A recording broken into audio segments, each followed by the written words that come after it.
Aktar minn 30% tal-kumpanniji barranin bbażati f'Malta mhux jaraw futur f'pajjiżna fl-10 snin li ġejjin. Wara minn hekk dan il-persentaġġ qed ikompli jiżdied sena wara l-oħra.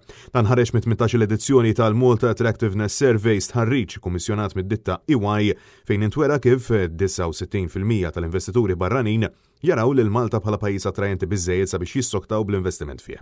Il-partner tal-EY Ronald Attarza illi sa ftit ta' snin ilu il-labor force f'pajjiżna kien meqjus bħala fattur pożittiv, madankollu fl-aħħar snin dan beda jnaqqas mis-saħħa tiegħu.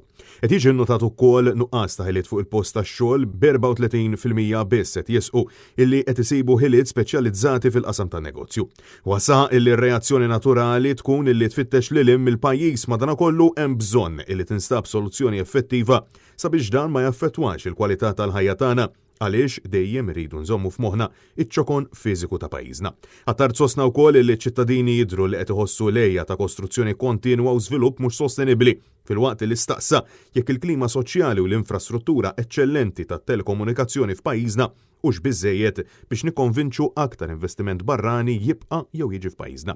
Fl-istess konferenza Marisa Xwiere, President tal-Kamra tal-Kummerċ, saħqet li l-infrastruttura ta' pajjiżna mhux qed laħħaq maż-żieda fil-popolazzjoni. Bil-konsegwenza illi l-fatti juru li dan kollu qed jaffettwa l-kwalità tal-ħajja taċ-ċittadini. Marisa Xwiere insistiet dwar il-bżonn urġenti li naħsbu f'mod ġdid ta' kif naħdmu l-ekonomija Maltija. L-istħarriġ tal-EY wera li meta ċifri ġew komparati mas-sena preċedenti kien hemm żieda ta' 21% fuq kemm pajjiżna jiġbed investiment dirett barrani. Madankollu xorta waħda mhux qed jilħaq il-livelli ta' qabel l-2020.